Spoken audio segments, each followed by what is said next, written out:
guys, it's Cindy Leach, your polymer clay tutor, and today in the PCT test lab we are talking about ultra thick embossing enamel, also known as UTEE, by Ranger, and we're going to be using it on polymer clay. Now I've got a couple of samples here. Now probably should explain to you, some of you already know what this is, but UTEE is a crystalline kind of embossing powder, but it's ultra thick, so when it melts it leaves a very thick coating. And for scrapbookers and all kinds of mixed media people, it's quite a neat product. And what it does is when you put it on a surface of something, when you get it hot, it melts and then becomes like a glossy enamel type surface. Now I did a couple of I wanted to test it on polymer clay to see its compatibility, and I did some. Here's a piece of baked Premo polymer clay, and I put the UTEE on there. Now this powder will blow all around, so you can't just put a heat gun on it without sticking it down some way. So I just put a little pile of the powder onto my test sample and then set it back into the oven to warm up. I put it at about 250, 265, something like that, but I normally bake it at my polymer clay at. Then it melted into a puddle of clear material. Now it is polymer clay safe. It's been on here for several months now, and it's not causing any kind of weird reaction or anything. But you may be able to see in this sample here that it has a few cracks. That happened actually just a few minutes ago. I was sort of playing with it and I bent it a bit, and the surface of it cracked. So that's going to be something that you're going to need to keep in mind if you were to use it on a something that was flexible. It would crack. So now the surface of the UTEE is quite firm. It's a lot like a resin, but with playing around with it and stuff, I've noticed that the surface is not near as shiny as it was when I originally put it on there.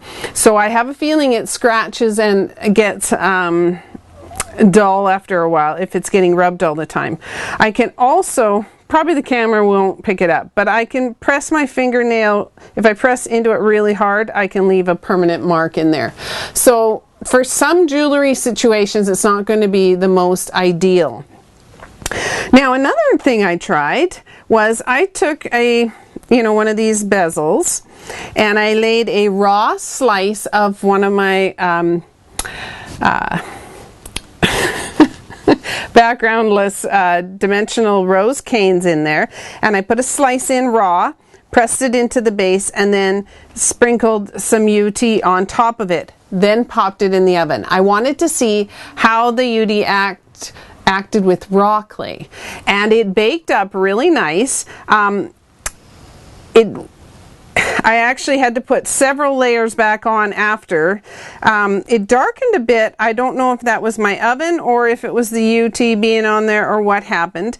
And what also happened was there were several bubbles. But what I noticed what I could do is when it was still hot and liquidy, I could poke those bubbles with my with just a little pin, and then they would melt back, and then I put it back in the oven and it melted back flat.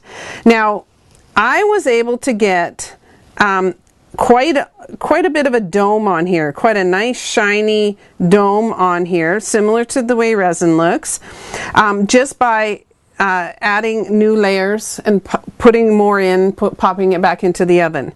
Now the neat thing about this is that you can always melt it again. So you could, if it didn't turn out nice or if it was bubbling over the side, you could always put it back in the oven, warm it up, or heat it up with your heat gun, and scrape away some or add some and that kind of thing. So you can always rework it.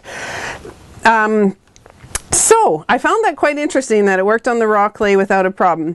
Now because of this sample here though, I wouldn't use it on a piece where the back, like this is a good location to use it in because it's on the front, it's not going to get a whole lot of wear.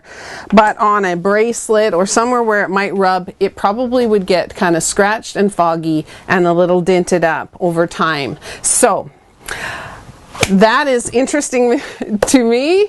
I hope it was to you. If it was, make sure to click that like button. That would be great. And my question for you today is, have you used UTEE product on polymer clay before? And what's your experience with that? If you could leave your answers in the comment section below, that would be great as well. So, and don't forget to subscribe. We have new videos that come out every week and you're not going to want to miss a thing. We'll see you next time. Bye for now.